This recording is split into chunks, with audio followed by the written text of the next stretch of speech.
O Setembro Amarelo é uma campanha permanente de prevenção ao suicídio, que neste ano ganhou importância maior por conta da pandemia do novo coronavírus. Nesses tempos sombrios, quais são os efeitos emocionais da Covid-19 e como isso amplia os riscos e os transtornos mentais? Esses são os principais temas de hoje do Pensamento Jurídico, uma produção da Associação dos Magistrados Mineiros, a AMAGES, em mais uma edição especial e remota por conta da quarentena imposta aí pela crise sanitária.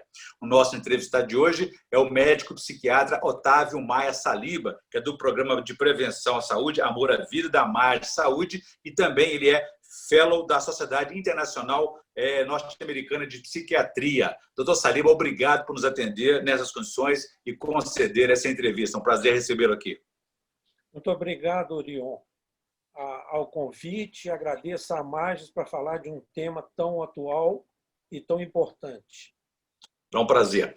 Muito bem, é você que nos acompanha. Inscreva-se, por favor, no canal da AMAGES no YouTube e envie suas sugestões e comentários que serão muito bem-vindos.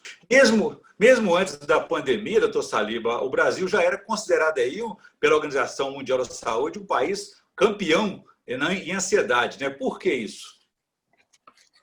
A instabilidade que vivemos no Brasil, instabilidade econômica, política, todas as dificuldades que estamos vivendo no mundo em transformação, isso tem gerado um aumento do número de ansiedade muito importante. E depois da pandemia, isso agravou demais.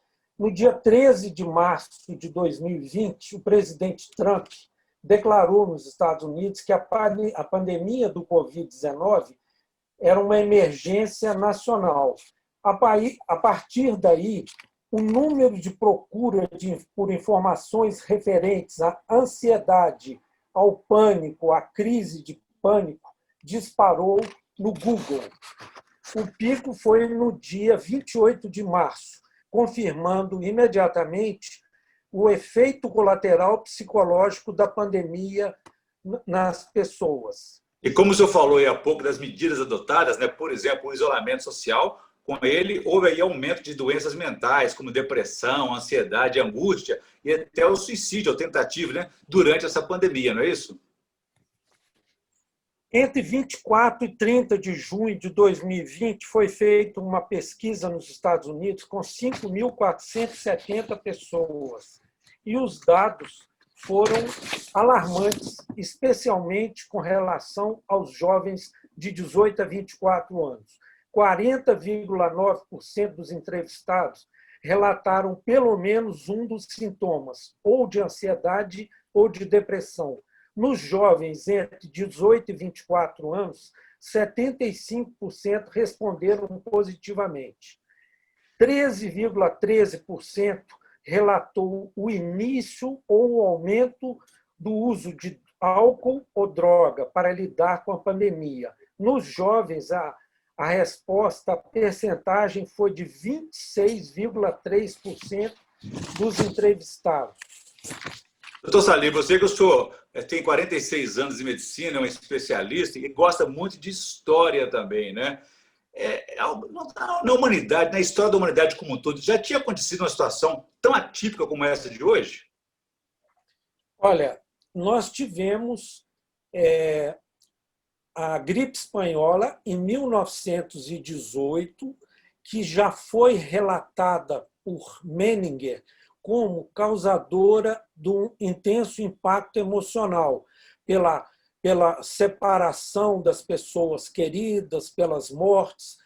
E também a pandemia ela foi decretada a primeira vez em Veneza, aproximadamente em 1217, e para separação de leprosos e também pela peste negra. Só que os efeitos danosos da pandemia do Covid elas estão superando em muito o que assistimos anteriormente. Na gripe espanhola, no Brasil, morreram aproximadamente 30 mil pessoas. Atualmente, com essa pandemia, aqui no Brasil, já morreram mais de 130 mil pessoas. Na Guerra do Paraguai, que teve uma duração longa, morreram aproximadamente 50 mil brasileiros. Hoje, nós já estamos na pandemia com quase 3 vezes o número de mortes. Então, o que estamos assistindo é novo e muito grave. Sim. Doutor Saliba, agora, outras medidas adotadas, por exemplo, as transformações até no mercado de trabalho, o home office, por exemplo, que ao mesmo tempo protege as pessoas do contágio, né? Ele tem também outras consequências, né?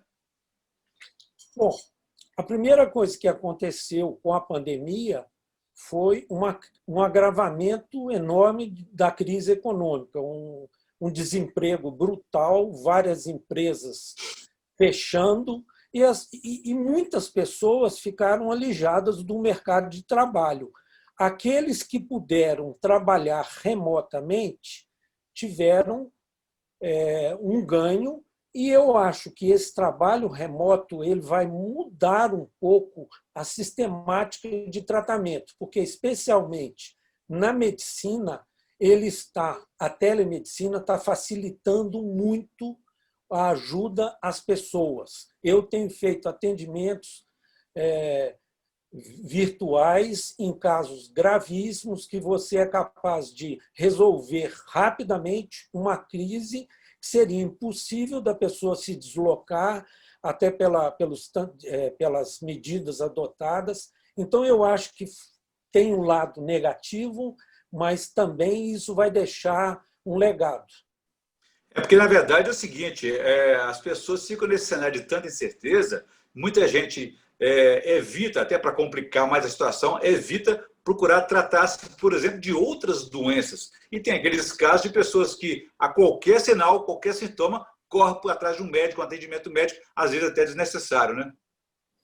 Aconteceu exatamente esse quadro que a gente chama de ansiedade da saúde. Aquelas pessoas que procuravam um tratamento, por exemplo, uma quimioterapia para o câncer, muitos se afastaram com medo de contaminação no ambiente hospitalar.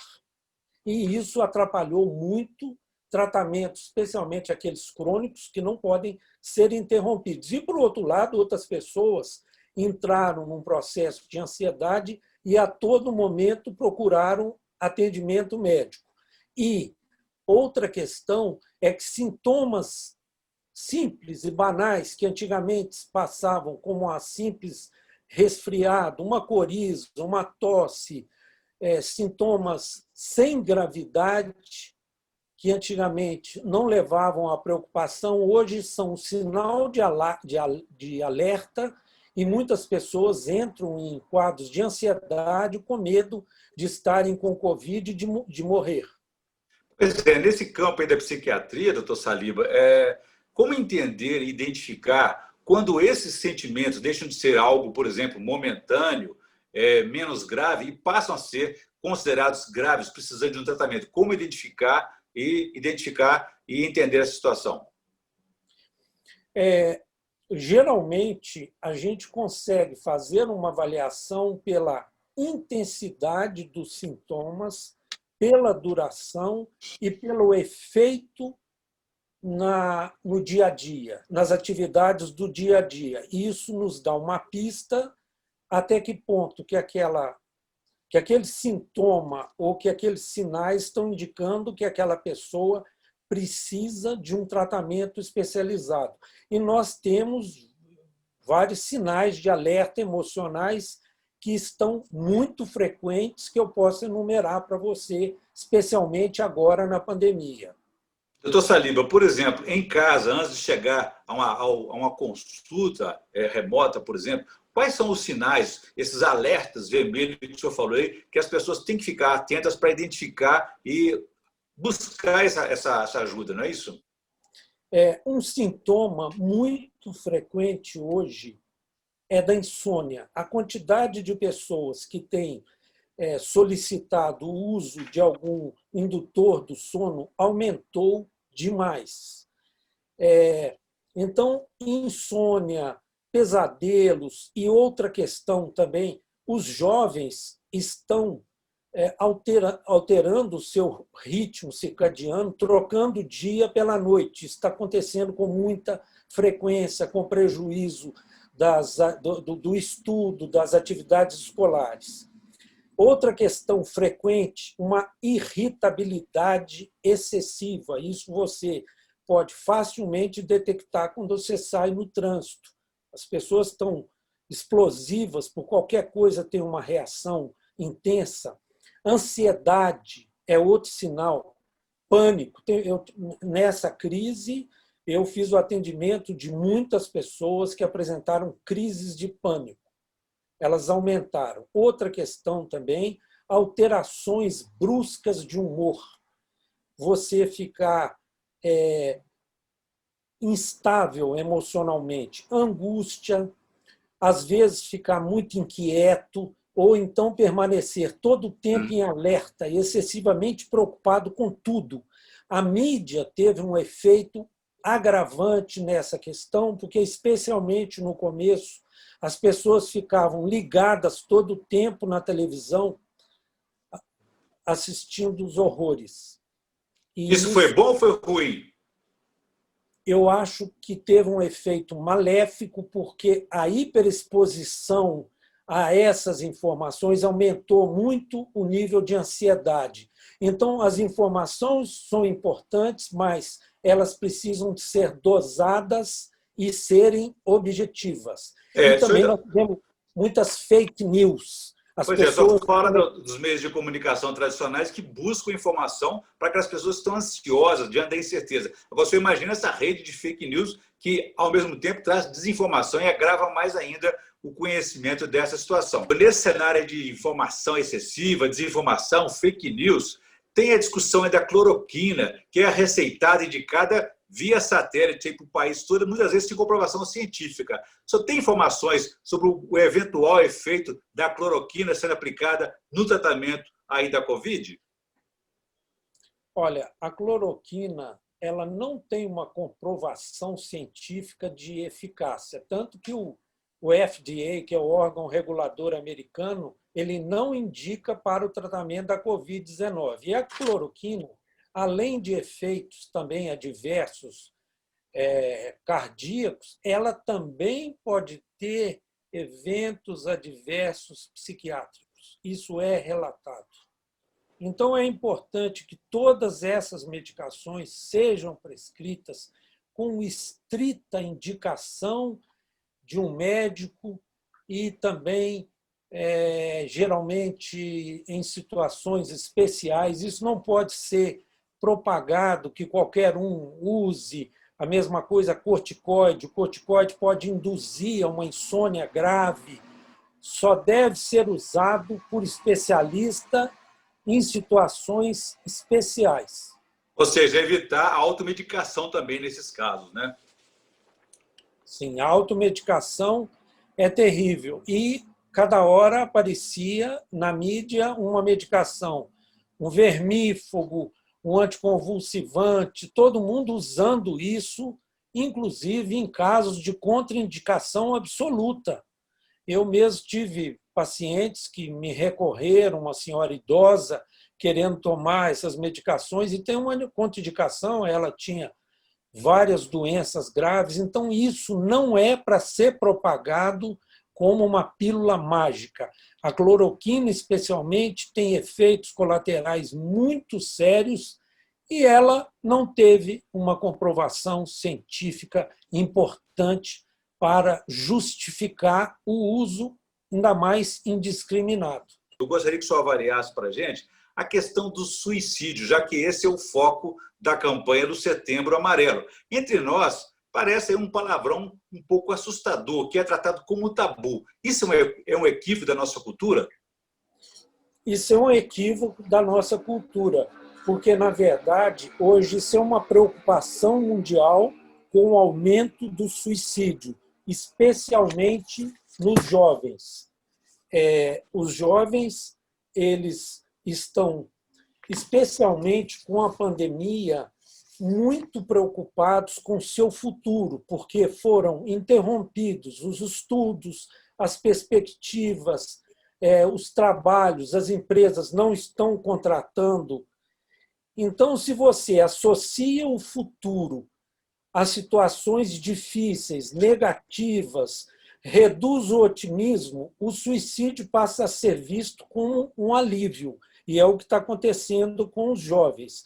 A incerteza, ou a combinação da incerteza do seu futuro pessoal e perspectivas a longo prazo, sem muita esperança ou promessa de um futuro, os faz pensar como se a vida não valesse a pena. A desesperança é um grande gatilho para o suicídio. Ok, doutor Salim, eu volto a esse tema daqui a pouquinho. Gostaria que antes, por favor, o senhor fizesse para a gente uma indicação de leitura nesse período de quarentena, para as pessoas poderem aproveitar mais ainda, né? Mas você se refere a uma leitura leve, uma coisa mais lúdica? A critério do senhor. Olha, eu atualmente, como eu estou acompanhando um cenário nunca visto nessa gravidade, a gente sente até uma certa perplexidade com o que assiste. Então, você precisa também de ter alguma leitura mais lúdica. E eu estou lendo um livro que eu acho interessante, porque eu gosto de história, e eu também eu gostei desse livro, porque o Rio de Janeiro, e eu tenho acompanhado o que está acontecendo com a crise econômica e todo o empreendedorismo antigo. Então, o livro é esse, Os Gimli. São pessoas muito empreendedoras, uma família que veio da França e contribuiu muito para o crescimento do Rio. O autor é Clovis Bulcão, e eu estou gostando muito das informações históricas, especialmente sobre aquela época. Ok, boa indicação, com certeza, obrigado. Doutor Saliba, voltando à questão então do suicídio, né? Quer dizer que falar de suicídio, que é outro tabu na nossa cultura, falar de suicídio não incentiva ninguém a cometer suicídio. Não. Isso é um erro. Se eu perguntar a alguém sobre suicídio, eu não vou induzir a ele ao suicídio. Isso, aliás, eu tenho um caso muito interessante de um colega meu, que é um dos maiores especialistas do mundo sobre suicídio, Dr. Sheehan, deu aula há muitos anos nos Estados Unidos e está fazendo muitos trabalhos. E ele, no seu livro, ele conta um fato muito engraçado, que esse assunto é tão assustador que os próprios médicos têm medo de perguntar. Então, um paciente suicida relata no livro dele que um médico mediu a pressão dele 8 vezes depois da tentativa de suicídio, mas não fez nenhuma pergunta sobre o suicídio. Mas isso não induz você perguntar. Entendi. Se alivia. Curiosamente, existe até um pacto entre os jornais, os veículos de comunicação, de não dar destaque a casos de suicídio, né? Eu acho que também só atrapalha em vez de discutir, debater o tema. Os suicídios, doutor Saliba, eles podem ser prevenidos ou não? Sim. Especialmente agora, na pandemia, é preciso que fique alerta naqueles sinais que podem indicar uma situação premonitória de um suicídio, especialmente aumento excessivo da ansiedade e também depressão. Grande parte dos casos de suicídio estão ligados a sintomas de depressão. Eu tenho atendido a muitas jovens e crianças com automutilação e muitas com ideação suicida intensa. Então, é importante que os pais fiquem atentos se o filho começa a se isolar muito no quarto, evita o contato, conversa pouco, começa alterações desse ritmo, sono, vigília, fica muito quieto, muito calado, porque todos esses sintomas podem desembocar no suicídio, além do abuso do álcool e das drogas. Ok. Muito bem, eu conversei aqui com o médico psiquiatra Otávio Maia Saliba, que é do programa aí de prevenção Amor à Vida da Mar de Saúde e também é fellow da Sociedade Internacional Norte-Americana de Psiquiatria. E conversamos aqui sobre essa campanha do Setembro Amarelo, que é uma campanha permanente de prevenção ao suicídio, que neste ano ganhou importância maior por conta da pandemia do novo coronavírus. Doutor Saliba, obrigado pela entrevista, foi um prazer falar com o senhor aqui. Eu que agradeço e agradeço a mais por estar divulgando essas informações que são muito importantes para as pessoas que estão vivendo esses problemas. Muito obrigado, vamos ficar por aqui. Se você quiser assistir, rever esse programa, basta ir até o canal da AMARS no YouTube ou nos próprios canais, as redes sociais da associação e deixe lá também seus comentários, sugestões, serão muito bem-vindos. Obrigado a todos e até a próxima. Obrigado.